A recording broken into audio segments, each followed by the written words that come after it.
살기, 시대를 읽고 성경대로 살기. 지난주에 이어서 오늘 두 번째 시간입니다. 오늘 본문 중에 처음 나오는 단어가 바로 그러므로입니다. 12장 1절 함께 읽겠습니다. 시작. 그러므로 형제들아, 내가 하나님의 모든 자비하심으로 너희를 권하노니 너희 몸을 하나님이 기뻐하시는 거룩한 산 제물로 드리라. 이는 너희가 드릴 영적 예배니라. 이 글을 쓰고 있는 것이 사도 바울인데요. 사도 바울이 로마서 1장부터 11장에 이르기까지 예수님을 믿음으로 말미암아 구원받는 복음에 대해서 설명을 합니다. 그리고 구원받은 사람에게 있어서 구원의 기쁨이 무엇이고 그 소망이 어떤 것인지를 1장에서부터 11장까지 가르쳐 주고 있어요. 그리고 구원받은 사람에게 12장 1절부터 이 시대 속에서 어떻게 살아야 되는 것인지에 대해서 가르치려고 하는 그 말이 바로 이 서두의 그러므로라는 말입니다. 입으로 구원받았다고 하면서 그러므로 막 산다? 말이 안 된다는 것입니다. 구원받은 것을 확신하면서도 세상 유혹에 넘어지면서 내 멋대로 산대? 내 멋대로 산다? 그것도 말이 안 된다라는 것입니다. 구원받았으면 그러므로 세상과는 다른 삶을 살아야 된다는 거예요. 하나님의 자녀가 되었으면 그러므로 세상에서 참된 예배자로 살아내야 된다는 것입니다. 내 뜻과 내 방식대로 세상의 흐름과 기조대로 사는 것이 아니라 그러므로 하나님의 자녀가 되었으니 우리의 몸을 하나님이 기뻐하시는 거룩한 산 제사로 드려서 영적 예배자로 거듭난 삶을 살아가는 것, 이것이 우리의 부르심의 목적이고 우리가 살아야 될 목표라는 것입니다. 이런 의미에서 오늘 사도 바울이 가르쳐주는 그러므로는 우리에게 매우 중요한 진리를 교훈하고 있는데, 이 시대를 읽고 성경대로 살기 두 번째 시간, 오늘 세 가지 함께 살펴봤으면 좋겠습니다. 첫 번째가 뭐냐면 기쁨이 필요한 행복시대라는 거예요. 성경에서 행복에 가장 목말랐던 인물을 뽑으라고 하면 저는 헤롯 왕을 뽑겠습니다. 이제 크리스마스가 얼마 남지 않아서 그 동방박사 세 사람이 헤롯 왕을 찾아가지 않습니까? 그가 권력을 가지면 행복할 것이라고 생각을 했어요. 그가 동생을 죽이고 그 아내를 취했는데 그 동생의 아내를 빼앗으면 행복할 것이라고 생각했어요. 이런 헤롯이 동생 빌립의 아내를 빼앗은 것을 침례 요한이 지적을 하거든요. 마가복음 6장 17절 이하에 전에 헤롯이 자기가 동생 빌립의 아내 헤로디아에게 장가든 고로 이 여자를 위하여 사람을 보내어 요한을 잡아 옥에 가두었으니 이는 요한이 헤롯에게 말하되 동생의 아내를 취한 것이 옳지 않다 하였습니다. 잘못을 지적당하는 건 누구나 싫죠. 근데 헤롯 왕이 그 왕자에 있을 때 자신이 잘못한 걸 알아요. 그런데 그것을 누가 지적했는가? 침례 요한이 지적했다는 거예요. 그래서 침례 요한은 헤롯 왕에게 있어서 눈의 가시이자 자신의 행복을 빼앗는 사람이었어요.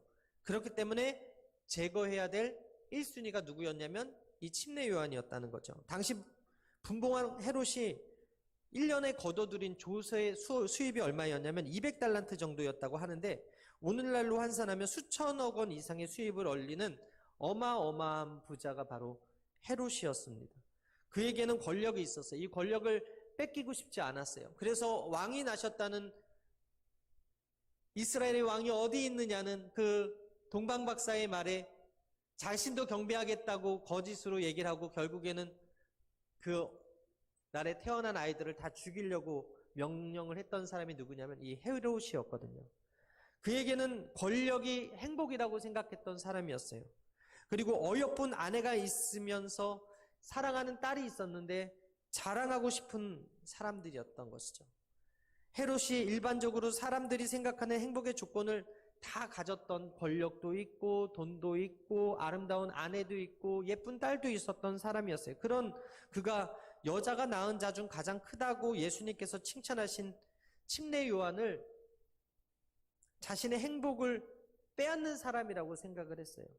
그가 전하는 예수님, 그가 전하는 진리에 귀 기울인 것이 아니라 그가 전하는 그 지적에 자신이 불행하다고 생각을 하고 결국 자신의 행복을 위해서 죽이더라는 것이죠. 여러분, 침례 요한이 죽는 사건이 벌어진 그날이 어떤 날이었냐면 헤롯의 생일이었습니다.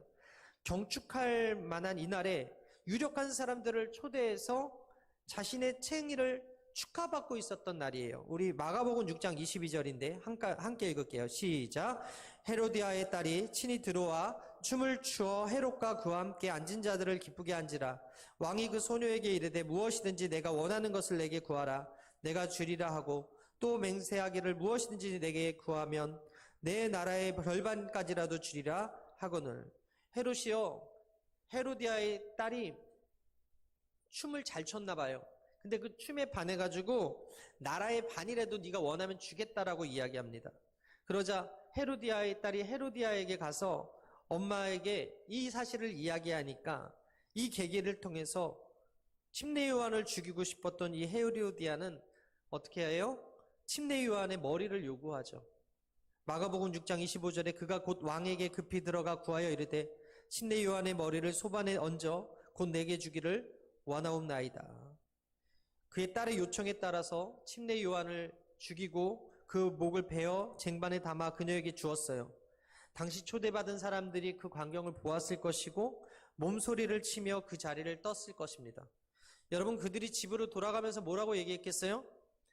아, 헤롯은 참 다 가진 인물이구나. 헤롯은 참 행복한 인물이구나. 그가 정말 딸을 사랑하는구나. 그렇게 생각했을까요? 정반대죠. 그날의 잔치는 그가 얼마나 불쌍하고 불행하고 포악하고 어리석인 사람인지 온 세상에 가르쳐주는 그런 잔치가 되어 버렸다는 거예요. 여러분, 우리가 현대를 살아가는데 이 현대인들이 행복하길 원합니다. 행복을 위해서 많은 시간과 돈을 투자합니다. 그런데 그만큼 우리 시대가 행복해졌습니까? 이혼율이 높아지고 자살률이 많아지고 노인 빈곤율이 많아지고 우울증 환자가 늘어나고 방에서 취업을 포기하고 그 동굴 안으로 들어가는 청소년 청년들이 많아져요. 게임 중독, 음란 중독, 도박 중독, 여러 가지 마약 중독에 중독된 MZ세대들이 많아지고 있어요. 오히려 과거보다 불행하다는 것을 보여지는 지표들이 뉴스를 통해서 보여주고 있어요. 행복의 조건들을 많이 갖추고 좋은 세상을 산다고 하는데도 불구하고 정작 행복이 저만치 가버려 있는 것 같은 느낌이 드는 시대에 우리가 살아갑니다. 하버드 대학교의 데니얼 길버트라는 교수 연구팀이 거액의 로또에 당첨된 사람들하고 교통사고가 나서 장애를 갖게 된 사람들의 행복도를 비교를 했대요. 교통사고로 인해서 흔히 장애를 가진 사람이 훨씬 행복도가 떨어질 거라고 우리가 생각을 하는데 예상과 달리 1년이 지나니까 교통사고로 인해서 장애가 된 사람이나 로또에 당첨된 사람이나 그 행복도에 큰 차이가 없더라는 거예요. 이 길버트 교수가 행복에 걸려 비틀거리다라는 책을 썼는데 그 책에서 사람들이 행복하기 위해 안간힘을 쓰면서도 그 목적을 달성하지 못하는 이유에 대해서 이렇게 말합니다. 인간에게는 정서적 면역 시스템이라 부를 수 있는 독특한 시스템이 있습니다. 낮에 어두운 극장에 있다가 밖으로 나오면 세상이 눈부시게 환해 보이다가도 이내 정상적인 밝기로 돌아오는 것 같이 사고에 대한 적응을 끝내는 것이 바로 그런 이치입니다. 무슨 말이냐면 우리 몸이 극장에 들어가면 금방 이 어두운 것에 적응을 하고 극장 밖에서 나오면 금방 또 밝기에 적응하는 것처럼 정서적 면역 시스템이 있어서 안 좋은 사고를 당해도 1년 있다가 보니까 그것들을 적응하고 있더라는 거예요. 로또에 당첨돼서 너무 행복하다고 해도 1년이 있다가 적응해서 덤덤하게 살아간다라는 거예요. 여러분, 예전에 트로피 와이프라는 말이 있었는데 과거 미국에서 경제적으로 성공한 남성이 초호화 단독주택에 거주하면서 수영장에 딸린 그런 주택 속에서 금발의 젊고 아름다운 여성과 재혼해서 살 때 그 여성을 가리켜서 트로피 와이프라고 했다고 합니다. 그래서 이 남자가 인생의 레이스의 성공자라는 것을 보여주기 위해서 생긴 말이 바로 이 트로피 와이프라는 말인데 이 헤롯이 동생과 정치적 경쟁 관계였어요. 그런데 아버지 헤롯 대왕이 살아있는 동안 자기 아들들을 견제하고 의심하면서 경쟁을 시켰어요.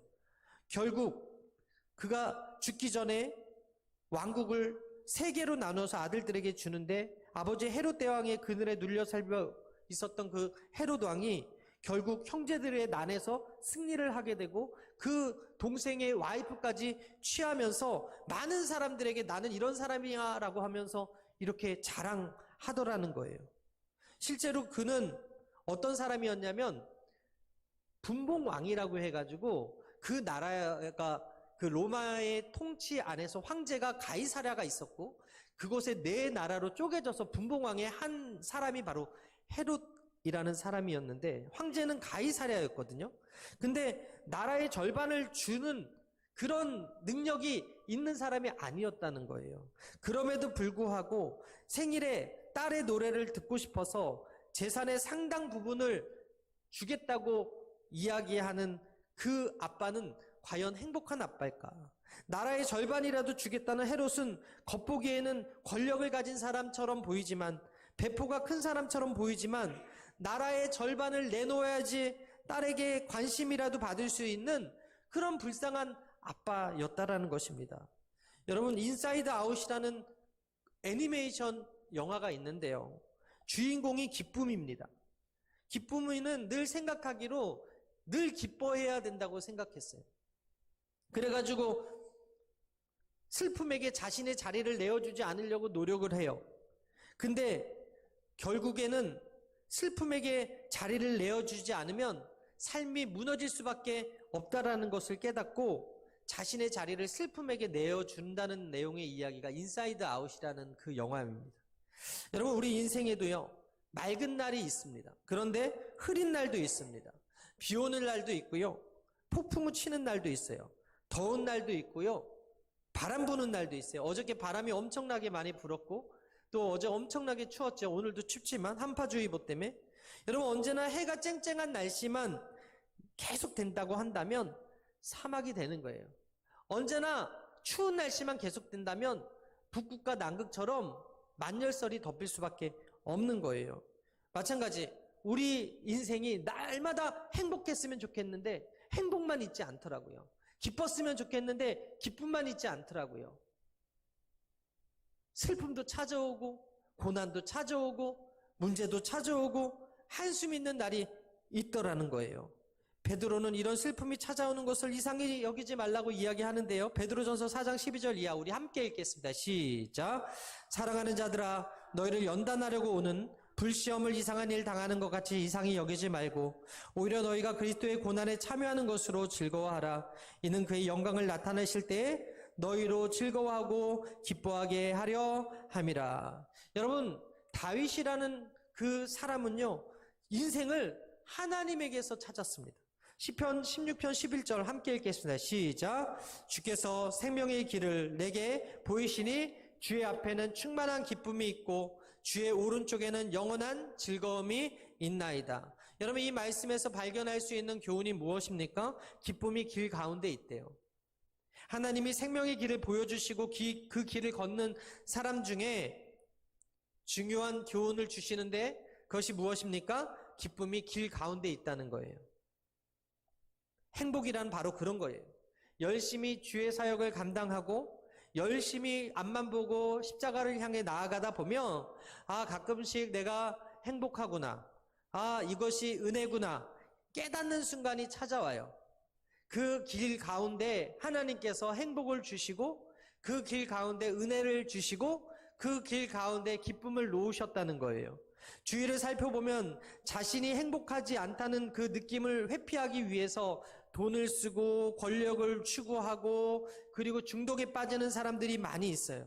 그러나 다윗도 사도 바울도 기쁨이 주님께로 말미암는다는 사실을 알았기 때문에 행복한 사람이더라는 거예요. 오늘 사도 바울도 참된 행복과 기쁨의 비결을 말씀을 통해 말씀하고 있는데 로마서 12장 1절 함께 읽겠습니다. 시작. 그러므로 형제들아, 내가 하나님의 모든 자비하심으로 너희를 권하노니 너희 몸을 하나님이 기뻐하시는 거룩한 산 제물로 드리라. 이는 너희가 드릴 영적 예배니라. 너희는 이 세대를 본받지 말고 오직 마음을 새롭게 함으로 변화를 받아 하나님의 선하시고 기뻐하시고 온전하신 뜻이 무엇인지 분별하도록 하라. 여러분, 예배드리면 기뻐집니다. 하나님의 숨은 뜻을 발견하면 기쁠 수밖에 없습니다. 지금 여기 하나님의 임재가 느껴지면 기뻐지는 거예요. 헤롯이 나라의 절반을 주고서라도 딸에게서 찾으려고 했던 그 행복과 기쁨, 오늘 이 예배드리는 자리, 말씀 듣는 여러분들에게 임하는 시간임을 믿으시게 되길 바랍니다. 여러분, 헤롯이 왜 불행했습니까?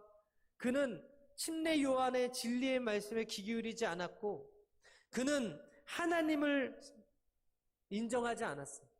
하나님이 계시지 않았기 때문에 그에게는 돈이 최고였고 권력이 최고였고 그 모든 것을 가지면 행복할 것이라고 착각했지만 그 돈이 그를 행복하게 하지 못하더라. 나중에 사도행전에 보게 되면 헤롯이 하나님께 영광을 돌리지 않은 거로 충이 먹어 죽었다라는 말씀이 있어요. 그의 마지막은요, 벌레가 먹어 죽은 거예요. 회충이 먹어 죽은 거예요. 그렇게 하나님께 저주를 받은 거예요. 침례 요한은 비록 목이 잘려 순교했지만 지금도 여자가 낳은 자 중에 가장 큰 자로 우리가 기억하고 있다는 거예요. 여러분, 하나님께서 우리에게 인생이라는 길 가운데 기쁨을 선물로 주시고 인생이라는 길 가운데 예배자로 서게 하셨습니다. 하나님의 말씀이 들려지고 하나님이 계신 것이 깨달아지면 모든 것이 은혜고 모든 것이 감사고 모든 것이 기쁨이고 세상이 알지 못하는 감격과 행복 속에 살아갈 수 있다는 사실입니다. 하나님이 우리 안에 계시면 우리가 세상이 알지 못하는 행복을 누릴 수 있음을 기억하시고 이 사실을 깨닫는다면 우리는 그 어느 누구보다 행복한 사람임을 기억하는 여러분 되시기를 주님의 이름으로 축원합니다. 두 번째 따라하겠습니다. 경제시대의 경영. 여러분, 평생 고용이라는 표현이 익숙했던 시대가 갔어요. 이제는 한 직장 가지고 오래 일하는 그런 때가 아니라 그 직장에서 또 그만두고 또 다른 업종으로 변경하고 그래서 한 사람이 3번 크게 이렇게 직장을 바꾸는 시대가 왔어요. 그래서 평생 고용 가능성이라는 말이라는 게 생겼대요. 앞으로 50대가 되든 60대가 되든 누군가 나를 고용할 수 있는 상태, 스펙을 계속해서 만들어야 된다라는 거예요. 예전에는 한 회사에 들어가면 끝까지 책임져 줬는데 이제는 명퇴라는 이름으로 45세만 되면 50세만 되면 55세만 되면 회사에서 젊은 사람들에게 자리를 내어준다고 하면서 명퇴를 종용하는 시대가 되었어요. 그래서 제2의 직장과 제3의 직장을 준비해야 되는 거예요. 시대가 바뀌어서 한 직장에 계속 있더라도 그 직장에서 은퇴와 정년을 맞이하는 게 아니라 지금 새로 채용한다고 해도 스카우트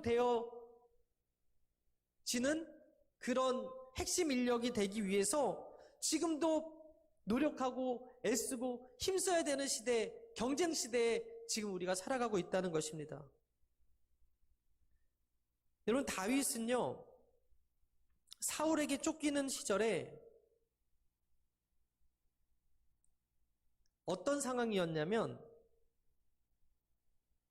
사울의 시기를 받은 상황이었어요.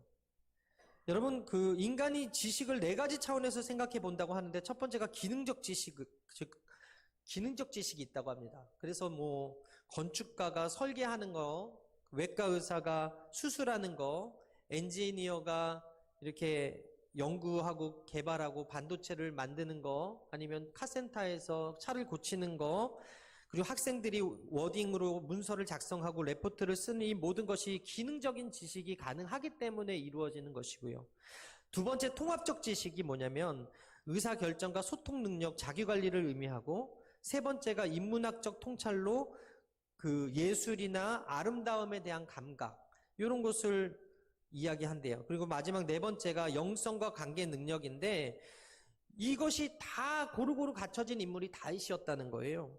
그래서 다윗이 기능적 지식이 뭐였냐면 양치는 능력과 물매뚝 실력과 창과 칼을 쓰는 능력이었고, 그가 사울에게 쫓기던 시절에는 리더십과 위기대처 능력을 가져서 통합적 지식 능력이 있었고 시편의 주옥 같은 신뢰시와 찬양시를 만들어서 인문학적 소양과 감성을 가지고 있었고 그리고 이 지식의 핵심에 하나님과의 관계 영성을 가진 정말 건강한 영성의 소유자가 누구였냐면 이 다윗이었어요. 그런데 이 다윗이 어떤 사람이었습니까? 하늘의 별을 보고 감탄하는 사람이었어요. 우리 시편 8편 1절입니다. 우리 함께 읽을까요? 시작. 여호와 우리 주여 주의 이름이 온 땅에 어찌 그리 아름다운지요 주의 영광이 하늘을 덮었나이다. 여러분 그는요 눈앞에 펼쳐진 별을 보고 하나님을 발견한 사람이었고 이 별의 아름다움을 보고 하나님을 찬양할 수 있는 사람이었어요. 그가 이렇게 고백하죠. 시편 8편 4절에 사람이 무엇이기에 주께서 그를 생각하시며 인자가 무엇이기에 주께서 그를 돌보시나이까.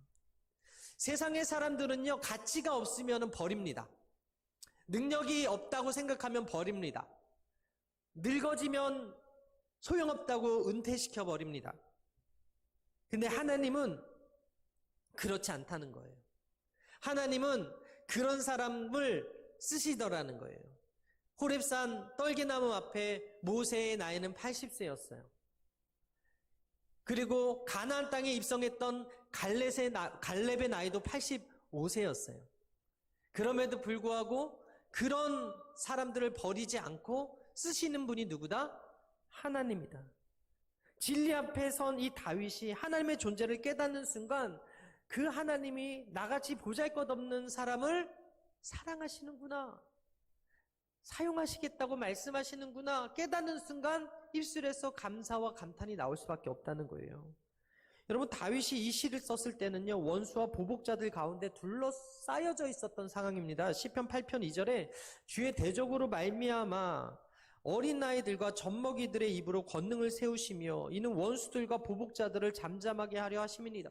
즉 하나님을 찬양하고 하나님께 신뢰하는 이 시간, 이 시를 쓴 상황이 다윗이 원수들에게 쫓기는 상황이었다는 거예요. 하루 종일 피비린내 나는 전투 후에 하늘을 바라보면서 하나님 어찌하여 저 같은 부족한 자를 사랑해 주시나요?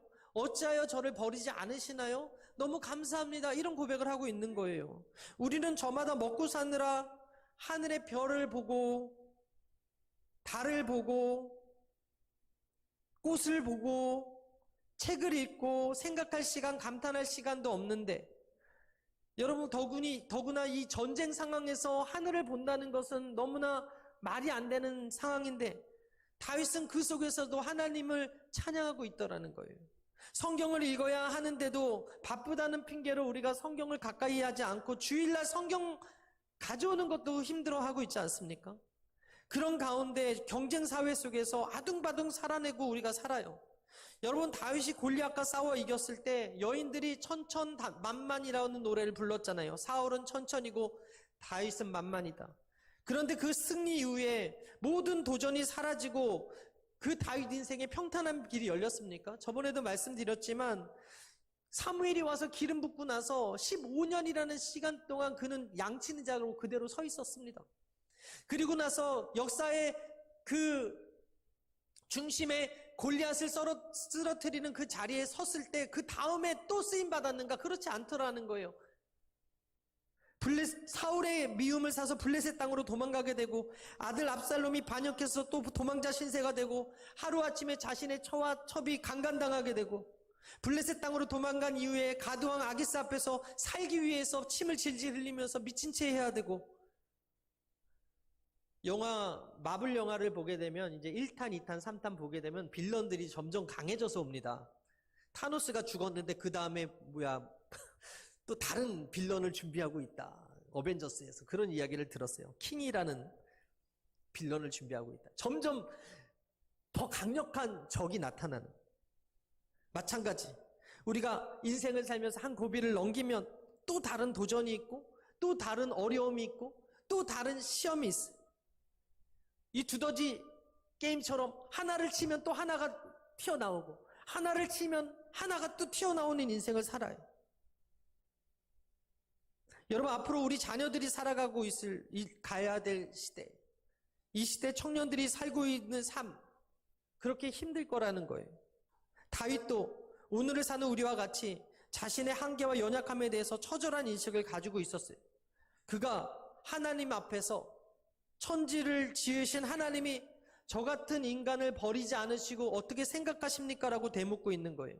시편 8편 4절에 사람이 무엇이기에 주께서 그를 생각하시며 인자가 무엇이기에 주께서 그를 돌보시나이까. 여러분, 내 스스로 세상이 말하는 전문성과 효용성과 효율성과 가치가 없다고 폄하하지 않게 되기를 바랍니다. 세상이 기준에 못 미친다고 나는 버림받았고 살 이유가 없고 살 소망이 끊어졌고 삶의 의미가 없고 목적이 없다고 혹시 생각하시는 분이 있다면 그 생각 내려놓으시게 되기를 바랍니다. 다윗이요, 여러분, 원수의 그 목전 앞에서도 상을 베푸시는 하나님을 기억했어요.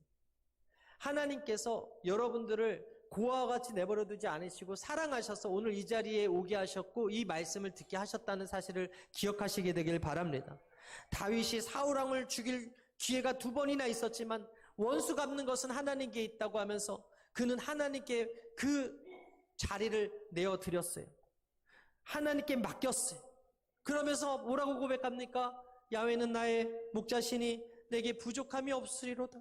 그가 나를 푸른 풀밭에 누이시며 쉴만한 물가로 인도하시는도다. 내 영혼을 소생시키시고 자기 이름을 위하여 의의 길로 인도하시는도다. 내가 사망의 음침한 골짜기로 다닐지라도 해를 두려워하지 않을 것은 주께서 나와 함께 하심이라. 주의 지팡이와 막대기가 나를 안위하시나. 그렇게 그는 자신의 인생을 하나님께 맡겨드렸어요. 평생 직장 없어지고 그 직장이 내 인생의 문제를 해결해 줄 수는 없지만 내 인생을 해결해 줄 수 있는 분, 내 문제를 해결해 줄 수 있는 분은 바로 하나님이심을 믿으시게 되기를 바랍니다.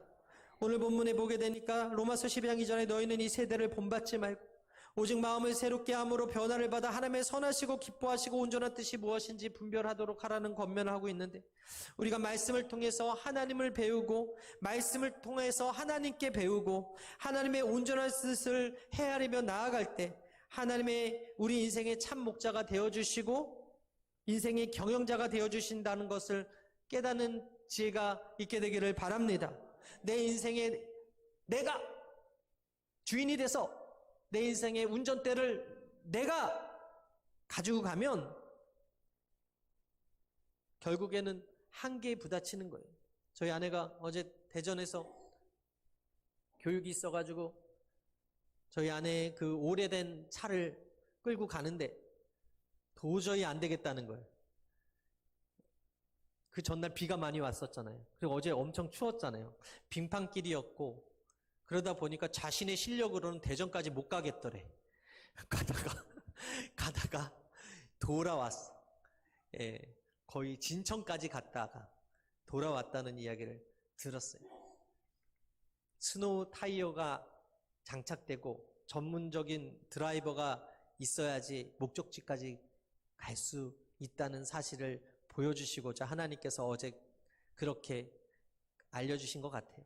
여러분, 우리 인생길 정말 빙판길일 수도 있고 우리 인생길에 복병을 만날 수도 있고 우리 인생길 끝까지 가기에 우리를 포기하게 하는 그런 문제를 만날 수도 있지만 그 인생길에 그 운전대를 내가 끄는 것이 아니라 연약한 내가 아닌 하나님께 맡겨드리면 하나님께서 그 인생의 놀라운 복과 놀라운 은혜를 준비하고 계시다는 사실을 믿으시고 그 인생의 그 운전대를 하나님께 맡겨드리는 믿음이 여러분들에게 있게 되기를 바랍니다.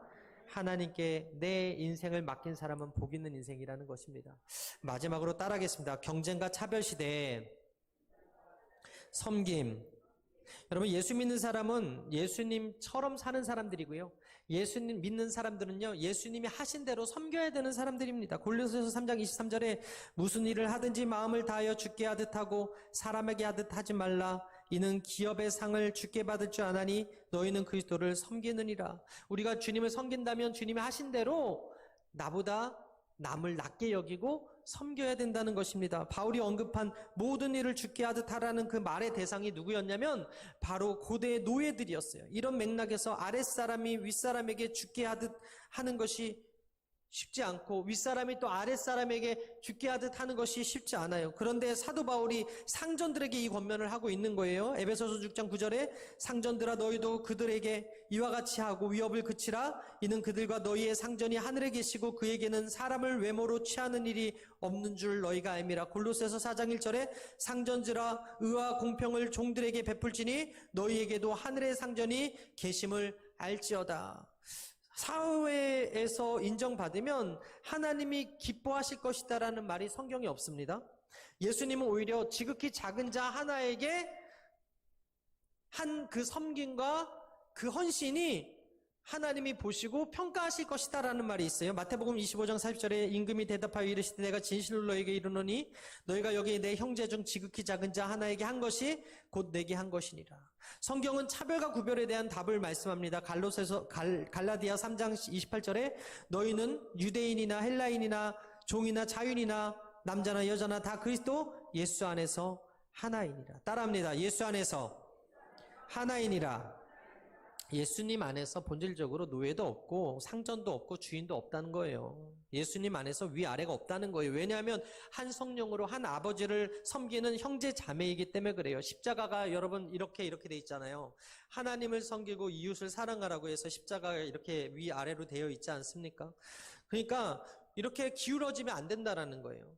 이웃이 내가 갑이 되고 이웃이 을이 되면 안 된다라는 거예요. 또 이렇게 돼서 저분이 갑이 되고 내가 을이 되면 안 된다라는 거예요. 한 아버지를 섬기는 형제 자매는 공평해야 된다는 거예요. 동등해야 된다는 거예요. 차별이 있으면 안 된다라는 거예요. 고린도전서에 보게 되면 베드로와 바나바가 바울과 함께 하나된 식탁의 교제에 참여했는데 이때 사도 바울이 동등하게 평등하게 먹을 수 없다면 성찬을 거행할 자격이 없다고 이야기를 합니다. 고린도전서 11장 이하에 아무리 탁월한 은사가 있고 영적 지식이 탁월하고 교회 안에서 불평등과 차별이 그곳에 있다면 옳지 않다고 바나바와 베드로에게 사도 바울이 이야기하더라는 거예요. 교회에서 가장 부정적인 영향을 끼치는 요소 가운데 하나가 차별과 다툼과 분열인데 이단과 마귀가 제일 좋아하는 거 아닙니까?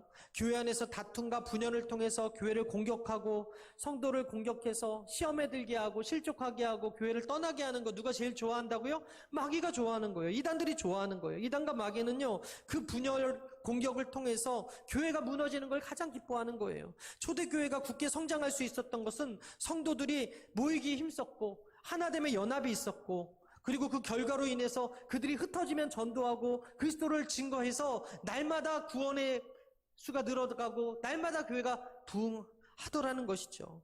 여러분, 세상 모두가 나를 생산성의 눈으로 효율성의 눈으로 바라보고 있어도 여러분 있는 모습 그대로 바라보는 그런 가정이 있을 때 행복하고 있는 모습 나를 받아주는 그런 공동체가 있을 때 행복한데 저는 우리 여의도 순복음 횡성교회가 그런 교회 공동체가 되기를 바랍니다.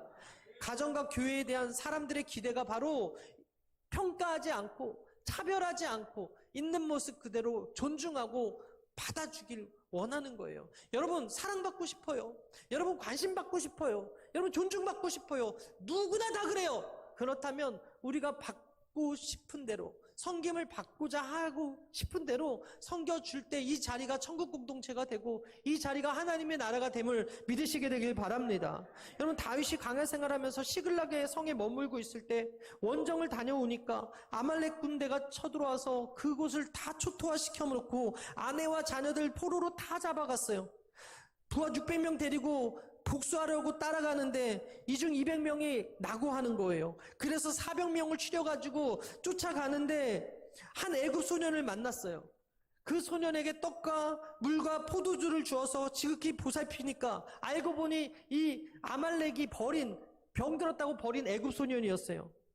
그러자 다윗이 친절로 목숨을 구한 그 애굽 소년이 그 아말렉이 어디에서 숨어서 어디에 있는지를 가르쳐 줍니다.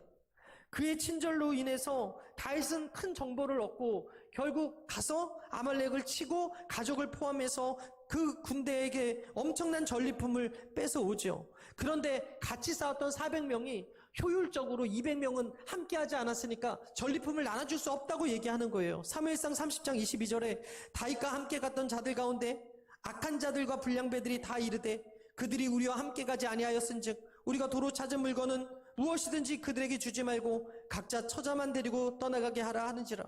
여러분, 성경이 뭐라고 그럽니까? 함께 출발했지만 중간에 어쩔 수 없이 낙오했던 사람들을, 몫을 주지 말자고 하는 사람들을 가리켜서 악한 자와 불량배들이래요. 여러분, 다윗이 혼자 갔습니까? 400명하고 같이 갔잖아요. 그래서 그들 덕분에 그 전쟁에서 이긴 건데, 평가가 뭐라고요? 전쟁 안 하고 있었던 그들에게 나눠주지 말자고 하는 자들은 악한 자들이라는 거예요. 불량배들이라는 거예요. 효율성에서 따졌을 때는 400명이 공이 크고 200명은 공이 없죠. 그런데 하나님은 이 200명에게 또 동등하게 그 전리품을 나눠주길 원하는데 그것을 하지 말자고 하는 자들은 악한 자와 불량배다라고 말씀하고 있는 거예요.